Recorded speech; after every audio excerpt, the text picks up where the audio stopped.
Well, the fund on our radar today is the Sundaram Large and Mid Cap Fund.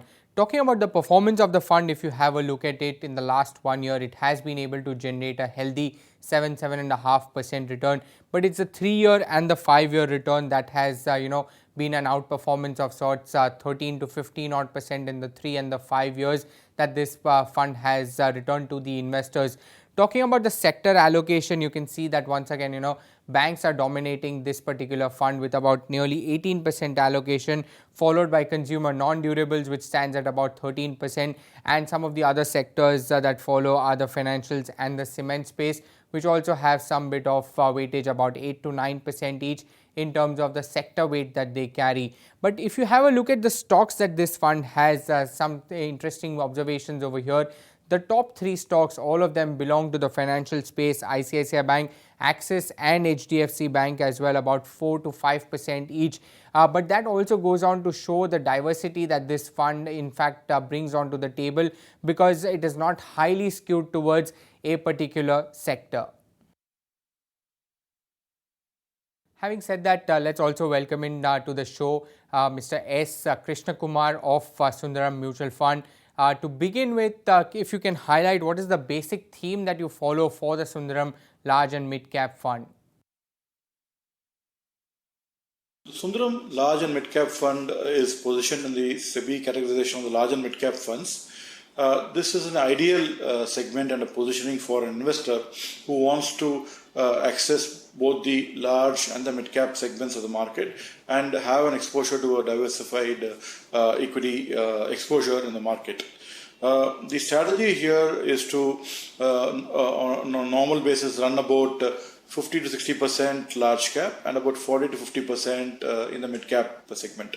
True to the mandate, we have 0% exposure to the small cap segment of the market, which is what SEBI intends in this category. To differentiate ourselves from the rest of the large and mid cap funds, what we offer is a concentrated exposure to the market cap segment between, say, about $3 billion, about 20,000 crores, to about 1 lakh crores of market cap, is about $15 billion. So why this segment? This segment is very important for investors is because it is a very safe segment in terms of stocks, because these companies in this space, in this kind of market cap curve, would have been listed for some time, would have a good track record, and for investors and fund managers to have a sense of the business and the credibility of the promoters, etc. So the downside risk or event risk is going to be very close to zero in this. So you will have a very good experience in terms of companies in this space. Now, within the investment universe that we have, there are of course the likes of DHFL and ILNFS as well. But how is it that you have been able to manage or weed out the good from the bad? Here is where our team of 9 equity analysts, an economist, and also 7 fund managers come into play. We do a lot of groundwork in terms of captive research, and we have a framework which we called a 5S framework, which each S stands for a certain filter or characteristic of the company which we are going to invest into. It's about buying simple businesses, buying scalable opportunities in those businesses. Third is to look at sound promoter stroke management bandwidth. And this is where some of these names you mentioned come into, in terms of identifying the promoter risks, identifying the kind of depth of management and the bandwidth they have to grow the company, to take care of those emerging opportunities, and also the levels of corporate governance and transparencies, and also about allocation of capital, right? These are the points that we look forward when you look at simple sound promoter stroke management bandwidth. The fourth S stands for sustainable competitive advantage or business modes, which are important and which differentiate others from a Me Too kind of company. This could be in the form of a MNC parentage, a strong domestic business house as a parent, or technology patent availability with them, or a brand ownership or distribution strength that they're building.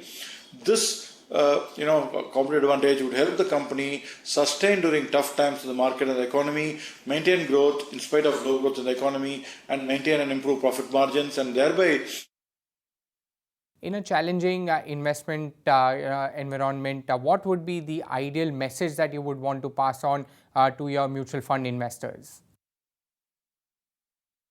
I think while in fund management it is important to identify the right stock selection, size the stock, which is about the weight that you take in the fund, and third is the tenure of holding, which is the longevity of the holding in the stock to realize the potential.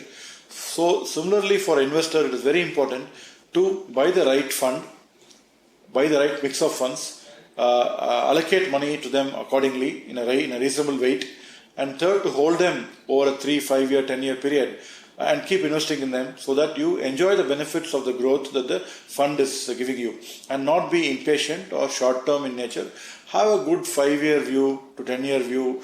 Believe in long term investing, which will definitely smoothen all the short term worries about volatility in the market, about next month the GDP not being good or automobile sales not being good. I think we need to look at the broader picture, big picture, and India is the best destination as an investment market.